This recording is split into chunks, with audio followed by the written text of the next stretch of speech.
the big R word. There's a big R word sneaking around at the moment, and it scares the shit out of me a little bit, to be honest. Just how people approach it. Yeah. Just how people, and I worry that we're gonna force it further into happening if we talk about it a lot. But that's just my personal thing. But I like the way that we look at it. A little bit different. Yeah. That R word, recession.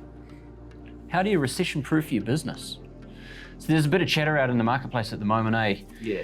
People are starting to get a little bit unsettled, and recession in the media is getting a bit of attention. Yep. It's always going to be a good headline. It's going to sell papers. It's going to get people clicking, Yep. which is what they're after. Some more advertising. Yeah. But it is coming. Some might even say it's already here because there has been a slowdown. We've had clients already mention to us some of the effects that they're seeing in their business in recent times. So yeah, things are getting a little bit unsettling. Unsettling's a good word, eh? Yeah, it does. Because we come from a high. Things are going really good. Some clients are doing some awesome stuff. So for that to continue on, that would be fantastic. But I think the reality of it, there is going to be a drop off.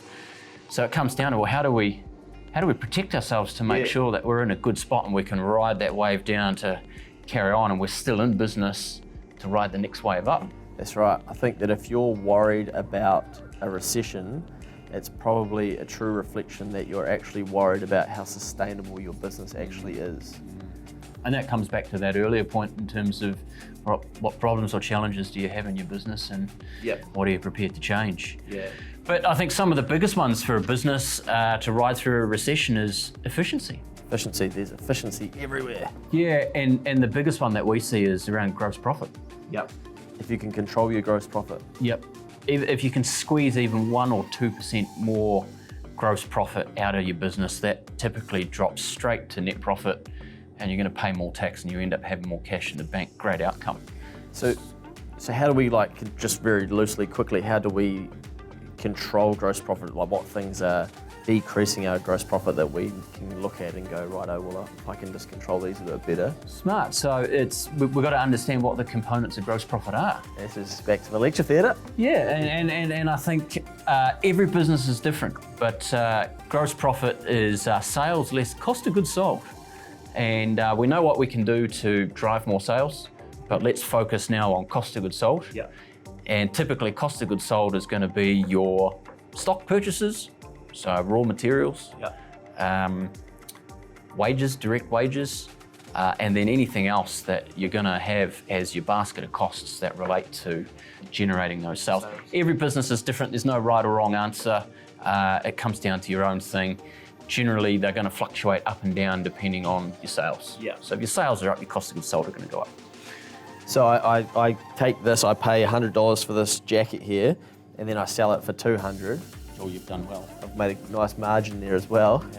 Yeah, so that's my cost. Like, my cost is 100. Yep. But then I ended up spending $20 advertising it on Facebook. So my gross profit is 100. It is. And then my net advertising is 20. So my net profit's 80. Yeah. And I dropped it off too, actually. I went and dropped it off. It cost me $8 to drive it around there. Yeah, that's a really good point. The Where old does that freight. Well, that depends. Yeah. We'll come back again. Every business is unique. Some might have it as an overhead. Yeah. Some might chuck it up as cost of goods sold. Profit's going to be the same at the end of the day, isn't is. it? But yeah, what costs can you control, I guess, are the things to be, because we do see people get complacent or lack efficiency in cost of production, which then ends up hurting their GP, doesn't it? So to come back to that efficiency thing, if we look at the big one, staff, direct wages, what can we do to make better use out of the people that we've got in terms of making sure that they're 100% productive and efficient? So have they got the right tools? Yeah. Do they understand their job? Are we using technology efficiently in our business? Nice. There's been some massive technological improvements across so many industries. And I think coming back to the earlier point about change, it's so easy to keep doing the same thing because that's the way we've always done it. Yep. But there's technology out there that's going to solve problems so much quicker and faster and more efficiently than perhaps a person could do. So be prepared to go out and look for some of those technological improvements, invest in them, and you'll see the rewards. I mean, a classic example for us is that we'll often go and have coffee with somebody, and at the end of it, we'll kind of go, if we're completely honest with each other, could we have solved this or had the same discussion in a phone call in a third of the time. You can't beat FaceTime, I think, but very often it is a, yeah, probably, and then efficiencies, you're cutting out the travel, both sides, the back and forth of are you free this time, are you not? So those are the sorts of things that like we're looking at ourselves with how do we increase our efficiency. Clients, for instance, we've got a client who was sending someone from point A to point B to then come back to point A to do work, and realistically they could have just started at point B and done the work and then ended up over at point. So looking at those sorts of things, because that's cost of time for a person, which is cost of sales, which then can be made more efficient, trimmed down, and then the gross profit goes up.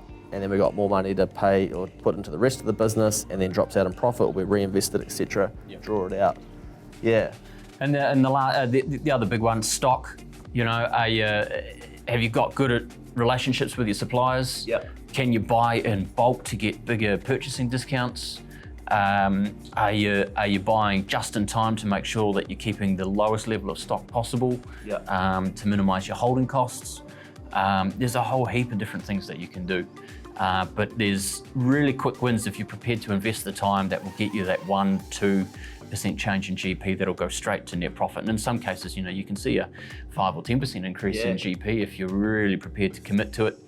I think the last big one for how to ride through a recession is our favourite report that no one understands and ever reads, the balance sheet. BS. Yeah, the big BS. Yeah, that is a good one. Thank you. Yeah. That's you.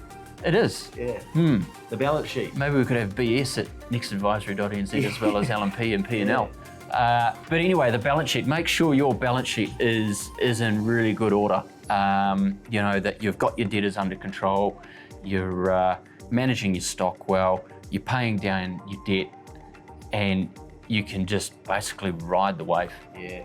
Have a bit of leverage in there. What can you leverage off on that balance sheet when times get a little bit tough? What wriggle room or what movement do you have? And a business with a sound balance sheet is worth its weight in gold, right? It is. And I think lastly on this one, if you've got all that stuff covered off, make sure you've got a really good relationship with your banker. Yeah. Look, it's true though. People end up running straight to the bank going, solve my problems. And they're like, why didn't you solve them when the market was going well? Well, I've got a cash flow problem, you need to fix it, give me more money. And they're like... Don't look at the banker as the ambulance at the bottom of the cliff. They're there to ride the journey with you like we are. They could have helped you with some of the products they've got in place. So like, you've got to have these convos, and even zero reports, profit and loss, dump it out, go through, do a efficiency audit, the big A word, have a look and go, right, what line items on here are we spending on that maybe if things start to get a bit shaky, we could, we can probably cut that in half, or we don't need to. What things are important for this business to keep running, and what can you tighten down on if need be. Bingo. However, with a recession, there's a huge opportunity as well. There is. To be the better business, because I would argue that a lot of older business owners have been in recession for a number of years, they just don't know it yet. And that is that they have no succession planning.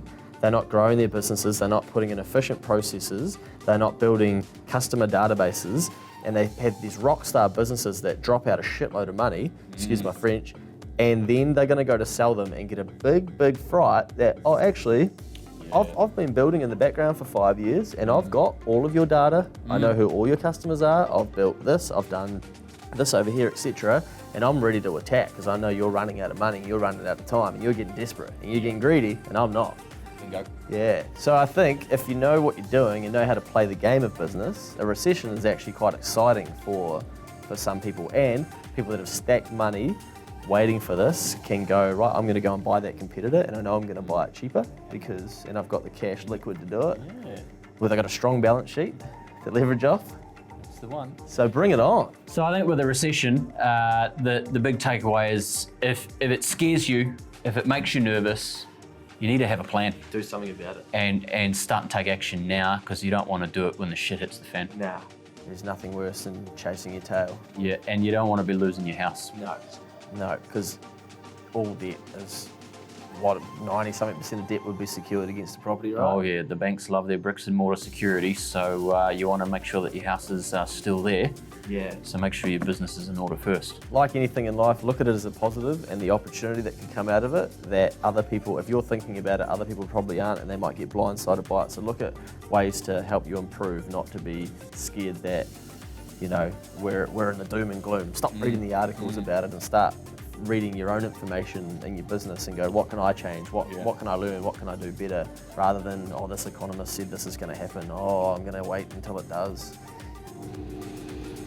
Recessions. There we go. Here we go. We're done. No more recessions.